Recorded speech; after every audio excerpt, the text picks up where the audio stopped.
my gosh. Dude, look. It's the Kim Kardashian Ruin My Life guy. I've seen this on TikTok. You're in LA now? Are you the guy that got everything stolen? What happened? We were partners on Kimoji, and she decided to take it from us and steal millions of dollars worth of ideas. So all those emojis that I see on the internet, that was yours? Yep. Did she actually ruin your life? She actually ruined my life. Do you want to do a podcast about this? I do. Kanyesposts, so find out. This is the weekly recap. Keeping up with it. It's a full-time job. I had to break this story first. This week, you guys were sending me a bunch of photos of this sign that was being placed all over Arizona. Kim Kardashian ruined my life. We bumped into the guy that made this sign last night. I just bumped into the Kim Kardashian ruin my life guy. The Kardashian curse is real. Please welcome to the show, David Liebensohn, Hi. the owner and creator of the Kim Kardashian ruin my life.com sign. Hi. David, when people were sending me this sign, at first I just thought it was honestly an amazing marketing technique. I was like, ooh, whoever thought of that is really smart. Until I met you in real life, I didn't realize this was a true story. Yep. I appreciate that. So I randomly bumped into David. He happened to be in Hollywood, a few blocks from my house last night. You drove all the way from Arizona to Hollywood to hold up this sign. How were people reacting to this sign out in Hollywood? A lot of support. I had a lot of people asking if I was an ex, if I was just a disgruntled ex. Valid question. Mm-hmm. After I met David, I realized this was in fact not a joke. And if you go to his website, you can see that he has all the receipts and the timeline. So David, can you kind of just give us the cliff notes of what happened? Yes. So I had a phone case company with a couple partners, my cousin and a friend of ours. And we had a large following on Instagram, a fairly new platform at the time. And it was really hard for us to manage the amount of attention that we were getting on the page. So we actually created an app named Sensorgram to help us with this problem. And we uploaded that for everybody to use on the app stores. And through our marketing for that app, we were reaching out to a lot of high profile pages, businesses, just anybody that might have interest in using something like that. And what was Sensorgram? Basically an automatic comment remover. The first filter for removal of comments from Instagram. It searched for and scanned and automatically removed unwanted words, hate, spam, keywords, phrases, emojis. So you created the technology for Sensorgram. Mm-hmm. Okay. And then I'm under the impression from your website that Jonathan Cheban, aka the food god, actually contacted you because Kim Kardashian was interested in filtering her comments, which I'm totally not surprised because as you guys all know, Kim's comments are very filtered. We learned through Jonathan that she was actually using, they were all using the app. So Kim was already a user of Sensorgram. Mm-hmm. So why did Jonathan contact you? Kim was interested in participating and, being involved, maybe, partnering, being the face of the app. So you already had the app running. People could download it from the app store. And Kim just saw this as an opportunity to help you build the app and another business for her to get involved in. Mm-hmm. Well, she wanted to, she made a comment about doing something more like legitimate, like helping people, anti-cyberbullying, and this is something she wanted to start a foundation for, and she kind of went into detail about that. Okay, so at the time, Kim had a passion for helping with cyberbullying. Mm-hmm. So then how did you end up getting connected with Kim? Through Jonathan Cheban. He reached out to us through direct messages on Instagram. How is Jonathan Cheban? Like, how is he like? What's his vibe? I never really spoke much to him, and I never spoke to him in person, but just through the messages, he seemed very he seemed like a lot extra pushy. Yeah, he was kind of acting as if he was her manager then at the time. Yeah, more or less. He, I guess, come to find out, he was supposed to get like a finder's fee for putting it together. So Kim decided to fly you and your two partners out to Calabasas. But we actually paid. She did fly us out. We made it out there on our own. But she invited you. She did. First, we had a 40-minute conversation, basically agreeing to partner, just not nail down the actual details of it yet on the Sensorgram app. So how excited were you that like Kim Kardashian, this huge celebrity, wanted to partner? We were on cloud nine. We were so excited. Were you a fan of hers before?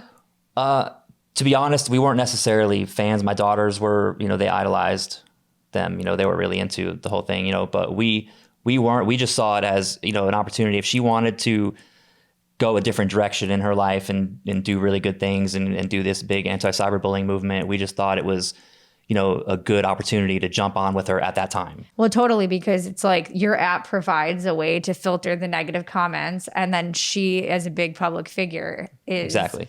And she said her whole family, would support it too. So that was like, of course, huge for us. Yeah, never go against the family. Never go against the family. Anyways, that's kind of what you're doing right now, but we'll get into that later. So you end up flying to Calabasas on your own dime, and then you get to the home and walk us through, what was that like? Did she offer you any mimosas, anything like that? No, it was pretty much business. We were led into a room with 1,000 cameras hidden everywhere, and we were offered water. Fiji or Voss? It was Fiji water. Okay. Yeah. Who are you sitting in this meeting with? It was Kim, Kris, and their assistants and attorneys. And how was Kris Jenner in real life? So everybody was pretty nice at first. Everything was very cordial. There was no tension or anything. It didn't seem, nothing out of the ordinary until we signed the NDA. And that's when things got dark. So in the meeting, you guys decided that it was a fit and that you wanted to go into partnership with the Sensorgram app. And then to my understanding by your website, at the end of the meeting, you pitched her on your other business, Kimoji, that Correct. you pitched to her during this business meeting. Mm-hmm. Yes, we had 2 existing projects before we had met Kim, a Wall Street emoji project, just a racy, sexy type emoji project where we were developing in a new arena for emojis at the time. We had a few apps, and we just decided to put those together in one project and name it Kimoji and pitch it to her as just a icing on the cake. Let's do this at the same time, and if you don't like it, no big deal. This was like a bonus offer. Mm-hmm. We're so excited to be here with you, Kim. We're gonna do the Sensorgram app, and then on top of that, let's launch a Kimoji for you. We think this would be really great for your audience. Because our baby was the Sensorgram app. We had filed a provisional patent on that. We were developing it for all the platforms, and had her interference not come into play with this whole situation, it would have been something that we would have had secured for all platforms for removing comments automatically. And this was 2014. Mm-hmm. So this is before Instagram kind of started inserting that filter on its own. Exactly. And then we'll get into that later because things get really fishy with that too. So you guys end the meeting, and what did you guys decide on? Did she accepted Kimoji, and she also wanted to go into partnership on the Sensorgram. We left with a verbal agreement in front of everybody to have 50-50 profit shares on Kimoji and 60-40, 60 us, 40 them for Sensorgram. And you had already made all the technologies. Thousands of users were on the app. What about Kimoji? Kimoji was not developed yet. Okay, but you had some images. We had the original artwork that we had put together for her, the mock-ups that she had mentioned in a text message that we have also, where she wants to make changes to her emoji. David actually leaked screenshots between him and Kim where she's telling him how much she likes some of the emojis and is giving feedback. So you guys can see that on Kim Kardashian, ruinmylife.com. What ended up happening that killed this deal? Honestly, to this day, we don't know exactly how things transpired because nobody was forthcoming and truthful about it all on their side. My partner, Narayan, had sent a harmless screenshot of something like, your dream girl is working with us. We're going to be partnering with your dream girl. And the lawyers never even turned us over to show us what was so bad.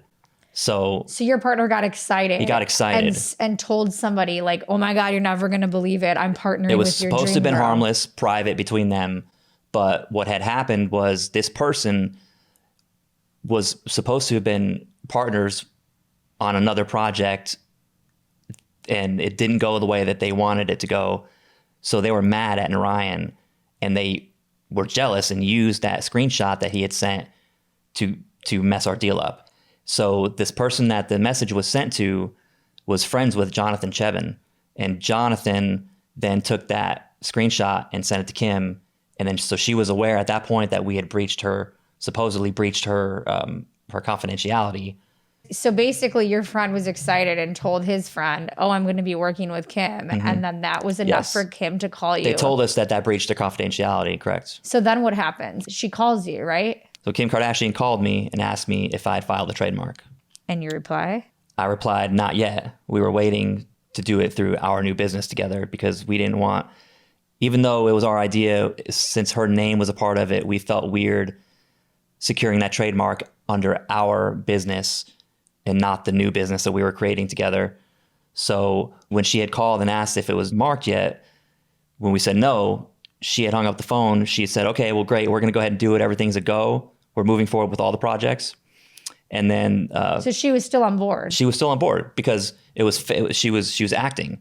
Because 5 minutes later, she called and said, all distraught, who's Narayan, or who's Ryan, and why is he sending my private information around Chicago? And it was just, we were so confused, wondering, how did you call us 5 minutes ago, ask about the trademark, and say everything's a go, and then 5 minutes later you're asking about who's Narayan or Ryan, when you know exactly who Ryan is, because when we went back and we started digging in and we uncovered emails where she knew him because he was at the meeting. exactly. So she knows who Narayan is. But not just she knows who Narayan is, but it's the name thing. In the text message, she says at the top of the message it says Ryan because that's what his nickname is.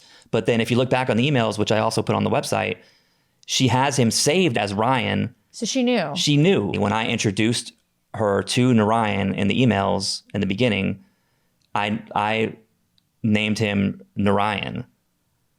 And she replied back, nice to meet you, Ryan. On top of it being saved in her address. You said that on this phone call, things just changed completely. Like it was like a different Kim. She was upset and just acting like she didn't know what was going on. It hurt. The next day, we got a threatening letter from Martin Singer saying that we had violated Kim Kardashian's privacy. And you had lawyers look into it. Correct. Lawyers later on, the intellectual property attorneys, they went through and they actually realized that the violations that they put in the threatening letter were void. Yeah. So then they ended up taking it a step further. They said that they were going to sue us for $5 million each if we didn't hand them the rights to Kimoji and for Kim to be able to do her own comment control project. So basically, not only did she want you to give your idea for Kimoji to her completely, she also wanted to copy the technology that you had already created that she was a user of. Yes. Because of one text message that got sent out that was just excited about her, that you weren't even talking shit about her. It was just like, I'm so excited to work with my dream girl. And now because of that, she wanted you to hand her over both businesses that you put so much work and money into. Legally, that's all they needed, they thought, because of that she's done that before. What? Mm-hmm. Nobody can talk about it, though, because they're bound by confidentiality agreements. Her lawyers threatened you and your two other business partners that they were going to sue all of you for $5 million each. Yep. And at the time, you were a father, so I'm sure that scared you. Oh, yeah. We had a home. I was doing fairly well. I was a self-made entrepreneur, so I was scared. I literally was shaking. The whole thing just threw me into a depression. Why didn't you guys fight back? Like, how come no one stepped in? We thought we were wrong. I mean, at that time, we had thought because of the threatening letter and because of what was done, we didn't really know the full details and the scandalous things that have happened to, none of that really came out in detail till later. Did you try to work it out with Kim or Kris? The contact was just done after that. Do you think this was all Kim, or do you feel like Kris was the puppeteer behind the scenes? I think it's all comes from Kris. Kris Jong-un. I think they've been trained So through the years. you felt like this was a tactic that they've been using for years to kind of get what they want? Well, I know because when we went to file the lawsuit later down the road, I had to do a bunch of research on past cases, and everything that I uncovered it just solidified my want to fight. So basically what happened was your partner sent a screenshot talking about Kim, and then they used that against you guys to make you turn over the rights to both of the projects that you had put. I'm guessing you put a lot of your own hard-earned money into it. At that point, I had pretty much put everything in. I had put everything that I possibly could of my own money into all that. And then you just gave it up to the Kardashians. I had to. Why? Why didn't anyone help you out? Everybody was scared. What was it about them? Was it their vibe and energy? Like, what was the vibe? The money. They had endless money to sue. And at that time, I had something to lose. And you didn't have enough money for the lawyer fees. Because, the estimate to fight something like that was every bit of, $250,000 or more. Didn't your partner kind of feel responsible since he's the one that texted? I'm sure he did, yeah. So didn't he try to catch things up with Kim? I think he did try to reach out, but So it didn't even sound like they were willing to work it out with you. They just wanted the rights to the business so that they could own it. Mm-hmm. So then what ends up happening is they end up launching Kimoji. They do, yep. And it's successful. Mm-hmm. And then Ye even writes a song about it. Yeah, and Facts. Yeah, I can't even listen to that song. I love Kanye, but it's tough.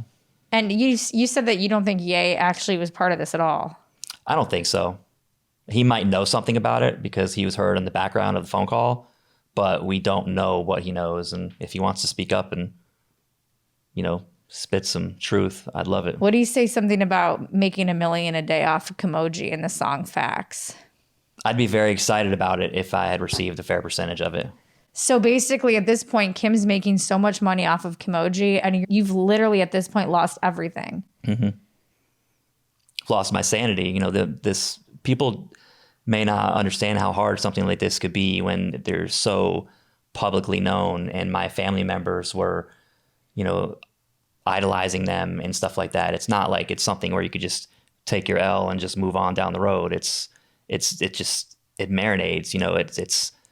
It's stuck with me every time I've ever heard that song, like every time I've ever heard anything about the Kardashians and a new show. And let's be real, there's no escaping the Kardashians. There's no escaping even it. If they're everywhere, they are put everywhere against our will. You said your daughter is even turned against you because they idolized the Kardashians, so they were disappointed in their dad. Well, it was kind of a chain reaction. There was a lot of disappointment, and once it led to financial problems that led to divorce and the kids not being able to live the life that they had, and it just destroyed more than people could even think.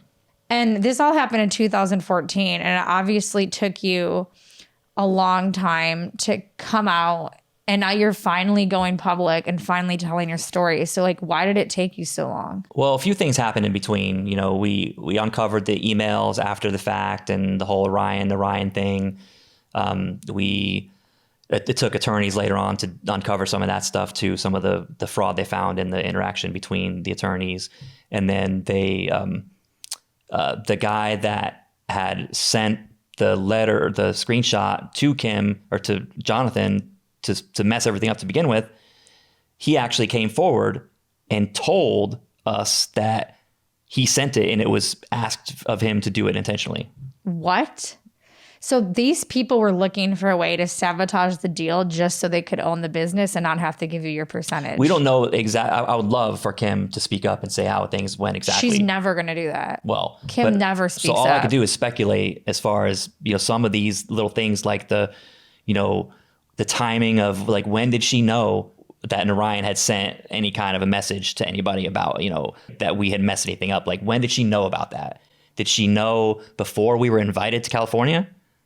Or did she know after we had met up? And then you said that their demeanor completely changed. Chris's demeanor changed. Everybody, our whole team that was there, we all agreed that after we had signed the NDA, Kris just kind of was just whatever now. So she was all charming and nice in the beginning. And then the second you guys signed the NDA, it was like... And I've never really been a conspiracy theorist, so I don't know, but the longer I've thought about this, and the more has came out while we've been trying to fight this, it just looks even more scandalous. Like they may have even known before we had went out there.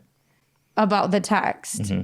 Oh, like that Ryan was saying, oh my God, we're going to go meet up with Kim Kardashian. So basically, come out here, give us whatever you got. And if it doesn't make sense for you to be involved, we have this in our pocket to get you out of the picture if we want. We have all the time and all of the resources to burn them to the ground. Wow. And that's what they did. So then at some point, you decided, well, I'm going to sue them. And then you got talked out of following through with the lawsuit. It was complicated because of the fear and the duress at the time that they had tried to, sue us and threaten us to give them everything. My partner, Narayan, the one that messed up, and Dan both signed that confidentiality, the settlement agreement. They actually gave their permission, for this to happen, but I never signed because I've been so distraught and depressed over this. I never wanted any part in like agreeing to willingly just give her over something and not even understand exactly what happened. Well, yeah, there was no communication. No, none. They took everything that you'd worked hard for. It was my investment. I had partners, but like I put my hard-earned money in that. And your heart and soul. My heart and soul, blood, sweat, and tears. Right. So it's like they took your baby from you with zero remorse whatsoever. Zero. So she could have been like, hey, the Ryan messed up. We can't move forward with this dynamic. So we really want Kimoji though. And whatever they were going to do with Sensorgram. So we'll buy Kimoji from you. We'll buy the trademark, the idea, go on our way. We could have handled it differently. But instead they threatened to sue you all for $5 million each, which would have made you bankrupt because at the time you weren't even worth $5 million, were you? Correct. No. So they knew how to hit it where it hurt and how to take it from you. They knew what they were doing. So this isn't the first time that they've been accused of stealing ideas from small business owners or stealing names and things like that. How do you think they're so good at getting away with this? I mean, it's been happening for years. Money and lawyers. They know a lot of people. Yeah. They're very protected. They're almost like the Clintons, the Trumps. They're at the top of the pyramid at this point. Absolutely. And are you a little bit scared to go against them right now? Now I'm not. I'm in this mask for a reason, Kris Jenner. I'm not scared anymore. But I did look at our co-star compatibility, Kris, and it seems like we're pretty compatible. This is a relationship that I don't think anybody saw coming. Do you feel like their personalities on screen are similar to their business personalities? No, I think when it comes to business, they're just, shrewd business people. You feel like it's all about money with these people? 1,000%. Do you think maybe they practice witchcraft? I'm not going to get into all that, but, the more I've been affected by the Kardashian curse, the, harder it is for me to not listen to some of these things. So you say that with a laugh, but you have been distraught for years over this. I've lived it. When I first heard the Kardashian curse, that phrase, I was like, wow, that's the name. Do you feel like they just sucked all the energy and soul out of you after your interaction and dealing with them? When you deal with something in a shady and scandalous way consistently, it's probably going to be pretty toxic on the people around you. Why is it so hard for you to recover from this incident? This literally destroyed you. So getting screwed over by any other business situation, you take your loss and you move on, but somebody that's so public, a family that's so public and as known as the Trumps, they're everywhere. You can't escape it. So it destroyed me. And then I was never able to climb out of that. It just put me in a bad place for a long time. And, a family like that's just got so much influence, and I can't turn my phone on or get into anything without hearing something about a Kardashian or Jenner. I mean, yeah, they're all over the media. Yeah. Every single day there's a new story. Kylie ate a pea for breakfast. There's literally no escaping them. So it seems like... And a lot of it's about their success. I just heard something about some more money that they made in news. Let me go talk to an attorney and see if there's something else I could do about this. And I just kept trying to figure out different ways that I could, make this right. You felt like justice wasn't served. It came to the point where I was just like, you know what? If I'm not going to be able to make it back where I was, I'd rather fight this. And that's what you're doing now. That's what I'm doing now. If I have nothing else to lose, I'm living in my car to save money right now because that's the only way that I can move forward. So like, this is my fight right now, and I'm not going to stop until they're held accountable for this. So at one point you decided that you were going to sue the Kardashians and try to get your money back. What happened with that? So because of Dan and Narayan having the confidentiality and bound to arbitration, I went ahead and filed a lawsuit in 2019 on my own, and an attorney had reached out to us and offered to take the case on contingency, and he was kind of known for taking celebrity type cases. We filed the lawsuit, and then before we even got to the first motion, he actually suggested to me, he talked me into voluntarily withdrawing the lawsuit, so that way we can try to negotiate in Jan's arbitration, because they had offered.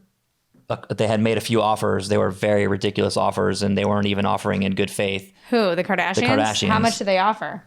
The last offer was $150,000 and 5% of kimoji in the future, and not passed. And they were actually, days later, our lawyers caught in the news that they were getting ready to change kimoji to KKW. Well, so then the 5% would have been meaningless. So that the lawyers got frustrated at that, and so at that point, it's kind of when it triggered it into actually filing a lawsuit. So we filed a lawsuit, and then since my attorney, for whatever reason, suggested that I voluntarily withdraw the lawsuit and go to arbitration, he said we can maybe get more money and negotiate this the way it needs to be negotiated and fair for all of us. Okay. At arbitration, but I feel like it was a trap because they knew we didn't have the money to do arbitration on top of everything else that we had done. So in order for us to do arbitration, we were going to have to be out tens and tens of thousands more dollars. So what happened? It was dead at that point. And it just, everything just basically unraveled, and I was going to have to refile the lawsuit in order to, to go again. So are you trying to sue them again or no? I feel like, they're really good at avoiding a court of law publicly. They put a provision in every single one of their documents with people where if there's ever a dispute, it's handled in Jan's arbitration.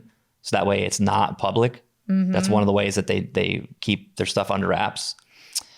And so basically, since we weren't able to go to Jams and pay for all that, a default judgment for $400,000 plus was granted to them for their legal fees. And it was because we stopped, because I was told by another attorney that I got advice from, don't go to Jams, because I never agreed to be a part of Jams arbitration. So I should not be a part of that. So I just stopped at that point and decided to regroup. But what they did while I was trying to regroup and figure out why my lawyer, told me what he told me, and then, trying to find a new lawyer, they came after me to pay their legal fees. They sent process servers to my house to basically, they harassed us incredibly, me and my family, and threatened to take everything if I didn't pay their legal fees, $400,000 plus. What? So if stealing the businesses wasn't enough, then they went after everything else that you had? I'm sure if I would to disappear, they would not be unhappy. So right now you decided to spark this whole new movement. So you're holding up these signs, Kim Kardashian, ruinmylife.com. And what are you hoping to accomplish with this movement? For one, if I got hit by a bus tomorrow, nobody's ever really going to know the full story in one place cohesively. So I wanted to get everything on a website and just put the story out there. And then so you essentially want to expose the Kardashians. I do. And, creatively with, no budget. But do you feel like revenge is the best way to go about it? Or do you see this as more like a search for the truth and justice? I don't look at it as a revenge. I look at it as exposing the truth. And fighting for your story to be told. Yes. Your truth needs to be out there too. Mm-hmm. And it'll help more people. Other people may not get screwed over. It may change someday the way,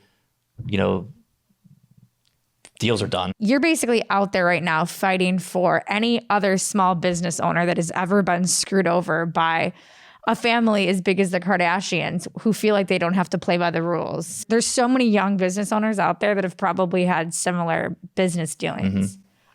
Not with the and I would like to actually dedicate a part of the website at some point. I've listed it on there that I was going to do this and have a section for other people that have been wronged by them. And, maybe we can get some attention on some of these other situations as well. But what's the end goal here? Like, do you want Kim to apologize? Do you want your money back? What do you actually... Those things would be nice. Just like, do you want to start a movement of like justice and truth? Like, No, what is in the the goal? most basic way, yeah. Apologize and give us, me and my partners, a fair percentage of what should have been, I just don't get, like, why do they need all that money?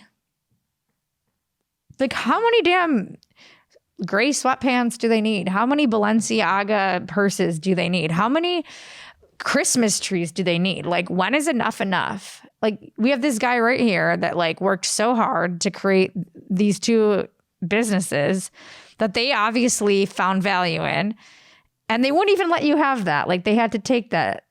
So it's just like, why? Why can't they ever just like let somebody else have something? Like, what is driving this greed, do you think? And that's a good question. Like, when is enough? Like, you even see that Kim is filing trademarks for her children now to have all of their own businesses. Like, when is enough money enough? How much keep money that lifestyle going. They got to go from one thing to the next. That's why she's... I just don't get are they happy? Are you happy? I'm happy. You're happy now, but you were destroyed for years. I'm happy now because I feel like there's a weight lifted because I'm telling this and I'm actually seeing incredible support, and people that are, people ask me like, why didn't I do this sooner? And, maybe I should have a little sooner, but the timing of this, now that other people are standing up and, they're doing this more and more and more, and there seems to be momentum to stand up to them. The House of Cards is... Yeah, the House of Cards is coming down. It's coming down. And now is the time where a lot of people are starting to see the deception. Even if I can't win in a court of law, I could definitely fight this in the court of public opinion. I think it's time for you to tell your story. It needs to be told. And at this point, you've already lost everything, so you have nothing to lose anymore. So even if they try to sue you, what are they going to take? Nothing. That's where I'm at this point. Confidentiality agreements only work when you have something to lose. Your Reeboks, I don't even know what shoes you're wearing. They could take those. Vans, yeah. Yeah, Kim, like, I know you're wearing Vans to try to seem punk rock lately, but that's all you're going to get out of it. It sounds like this is a healing process for you. Getting your story out there, receiving some type of public support, and also being kind of an advocate for all those voices out there that have been screwed over by someone powerful to actually come forward and be able to tell their story. By you reclaiming your power and having the confidence to share your story with the world, this will empower other people that were victims of these situations to also share their story. That's what I'm hoping. And maybe justice can be served. They could feel free to reach out to me through the website, and we could talk about your story. If you're out there and you've been screwed over in big business or have had some shady business practice tearing at your soul, how can we get a hold of you? Through www.KimKardashianRuinedMyLife.com. People must love that sign when you're in public. Yes. So when I saw him outside last night, people were loving this sign. People were laughing, asking him why. And then one girl was like, That seems like some shit she would do. Like, the reactions have been pretty great. There seems to not be a lot of pushback out on the street. The Kardashians may be able to limit their comment sections and their public perception on social media and controlling the narrative in the media. But those reactions I was seeing in real time on the street, people were loving that sign. We've had well over 1 million views now collectively on the website and social media. And they basically 3 comments out of all of the attention were not for me. What'd they say? They were just like, oh, Kim didn't do anything wrong. Do you believe the Kardashians are evil? I don't know. I just think that they're really, really brutal business people. I just think that if they want something, they'll just go to any means to take it. From my perspective, they were evil to me, but I don't know if they're evil people. So you're done being upset about it. You're ready to fight. What are the next steps? So since hundreds of people have reached out asking if I was going to start a GoFundMe, and that was never in my plan. I've gotten some advice from somebody much wiser than me, and basically, I'm going to start crowdfunding an Indiegogo for marketing the site and for production budgets, billboards, just going all out to get the word out there. If people want to help, that's going to be the way to do it. And if you can't donate, that's fine. If you don't have the extra money, you could actually go to the dollar store, Home Depot, Lowe's, and you could get sign material, the blank signs, yard signs. You could get a Sharpie and you could write the website, Kim Kardashian, RuinMyLife.com on that sign, both sides, and you could set it at any big intersection, your front yard, wherever. It's going to have eyes on it, and that right there will be very helpful. So David wants everyone to go out to CVS, Rite Aid, the dollar store, go grab a poster board, go grab a marker, and he wants you to write his message on the poster and hang it up. And then once you do that, tag him, and he's going to be reposting Absolutely all of it. David wants justice. So whether that means Kim will finally pay you back, or that at least people can wisen up against, people that think the rules don't apply to them. I'm sure this is going to be inspiring to a lot of people. Hopefully. Let's see what happens. You've only been doing this for a week and it's already gotten a crazy response. So many YouTubers have already covered your story. News outlets are starting to line up to interview you. Your stuff's going viral on TikTok and Instagram. It's overwhelming, and I am beyond appreciative. If you could go back and team up with anyone else for your app, who would you have liked to team up with in hindsight?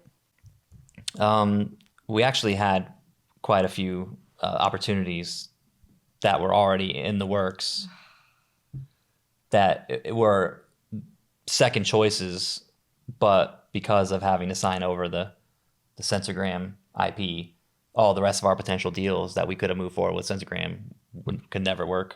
Also, Instagram is already doing the comment thing. And you were telling me that you have a weird theory because at the time, Kim was really good friends with the CEO of Instagram, that she introduced this idea to him. Yeah, and it's actually, it's not really a theory because she, in a conversation that was leaked to the New York Post where her and I are discussing that 40-minute phone call is actually able, people could listen to that. Talking about their plans for the Sensorgram app. And she talked about her conversation with Kevin Systrom. So the former CEO of Instagram. So they used to be like this. Yeah. And then a year and a half after our falling out and bad partnership, Instagram started using the exact process that we created in their settings. So then that was another one of my triggers. That's telling. So do you think Kim has any influence over Instagram now or no, because it's owned by Facebook? Yeah, because they were friends back then. And there were some articles written about it that, Kanye, Kim, and Kevin Systrom were all hanging out and partying and talking about fixing Instagram. And that was around the time that her team had signed our NDA to get our provisional patent file. And she's all talking to people on Instagram, about, comment control and all that. And then later on, after this weird scandalous situation happens with Kardashian and signing over comment control in this release that's on the web, all this information is all proven through documents as well. I'll put that up on the website as well. But so all of this... You've got a lot of uploading to do. Yeah, I do. There's a lot more to upload. This guy needs someone to come organize the receipts because the receipts are hot. Every time I mention something, he's like, I've got a receipt for that too. So you don't think the Kardashians have as much influence now on the current CEO? Mm-hmm. Now, Facebook owns Instagram now. It's a different animal. It's a public company. Back in the 2014 through 2016 years, Instagram was a different platform. Wow. As far as, the way it was ran. And obviously they didn't handle removing comments the way that they do now. Well, I know one thing. During the Balenciaga scandal, Kim did not have any comments removed because they were all negative. Ouch. So you can't control the narrative all the time. If there's anything you could say to Kris Jenner and Kim Kardashian right now, look in the camera right now and say it. Why? Like, why couldn't we handle this in a different way? And are you sorry? Is it too late now to say sorry? Is it too late? No, it's not too late. So if they apologized to you today, would you accept their apology? I would. But with how much money attached to it? Well, a fair amount of money. You know what? How much money is it going to take for you to shut up? That's this has affected my life so much. At this point, it's like something just has to be done. And, if this ends up making me whole again someday, then I'm just super grateful. But if I could just make this my mission and feel good about it and stay where I'm at, if that's what I have to do, that's what I'll do. So if they did settle something, you just want to get back on your feet so you can be a creative again and start putting your ideas into the world. Because I just want to go back to starting businesses again and, living the American dream. You finally feel alive again. Like you're not just like wallowing in self-pity anymore. Like you finally feel confident. Yeah, as embarrassing as it is for the world to see, the way that I handled the situation now, everybody's, seeing how I handled this. And some people are probably, saying they would have did things differently. And, they may, talk trash about, me not moving on and just making more money. But it wasn't that simple. I'm going to be honest with you guys. David's pretty cool. We met up on Hollywood Boulevard last night and we had a blast. People were coming up to him, like some kid had like a shoebox and said, "Hey, I hate Travis Scott." And then he like threw shoes on the ground and there was like fake. I'm not even going to get into it. I'll just insert the clip. What happened? That she dealt with. What the fuck happened? We were partners and she screwed me over. Really? That makes two of us, bro. That family is not good for business, bro. Look, bro. Look. Travis Scott sold me these shoes, bro. Look at this shit, bro. Look at this shit, bro. And now I can't resell them. Now I can't resell these bitches. I fucking hate Travis Scott, bro. I fucking hate him, bro. It's Hollywood. Yeah. Then other people were like coming up to him being like, "Where's Ray J? Where's Ray J? Ray J sponsored this. Justice for Ray J. Thanks for your support. And then I like went to Ben and Jerry's and like some guy followed me to like whisper in my ear like, "Ye is right." Kanye. It was kind of a weird night. And then David came back to my place last night and we were going to podcast, but then we just started hanging out and just talking about everything. And like, we've just basically been hanging out now for like 48 hours trying to figure out how we can kind of get his word out there. So if he was like a weirdo, I probably wouldn't have him. Actually, look at me. I probably would have had you over. I'm just saying this guy is like pretty normal. So it probably is hard for you to have to put yourself out there like this. Like, you have to kind of swallow your pride to admit that you failed at something. And that's where I'm at. I have nothing to lose and I have swallowed my pride. And, if this is what I need to do to make this right, this is what I'm doing. What made you finally realize like now is the time? Well, actually I was approached by a production company that wanted to tell my story. So, it actually just got me thinking, if somebody is just randomly interested in what happened just through reading about the lawsuit and stuff, that, maybe this is engaging enough for me to actually get some traction with it. Right. So I decided to go court of public opinion and see what, put everything on my website. And even if just a few people read it and, someday it's just there, for people to see that, this happened. Whether they could keep it covered up forever and, some history book down the road has some scandal that the Kardashians pulled on some self-made guy that was just trying to live his life, like if that's, I just think they have so much money at this point. They should just like give you some like skims and like you can leave. They could keep the skims. I'll take the cash. They don't do skims. They do scams. Yeah. Yeah, it's scams. Well, David, thank you for sharing your story. And then if you guys want to donate to his Indiegogo, he's going to be posting that probably tonight. So we'll be able to link that. And then if you don't have any money and you just want to share the video and, you know, go get a poster and make a sign and take some content and take a photo and tag David, that's all he wants. Yep, I would appreciate that so much. And like, let's just be clear. Ye had no involvement in this. No, he wasn't involved. And you're actually a huge Ye fan. I am. I'm a very big Ye fan. Thank you guys. And follow David on It's at D Liebensohn on TikTok, and it's at David Liebensohn on Instagram. Okay, awesome. So Everything's linked to the website, and hopefully it's all working. you need to reach out to Ray J, Reggie Bush, Chris Humphreys, Ye, and all the rest of them and see if you guys can start a men's anonymous group. So guys, thank you guys. And make sure you guys go check out Kim Kardashian ruinmylife.com, and we will see you next time. Thank you. Bye.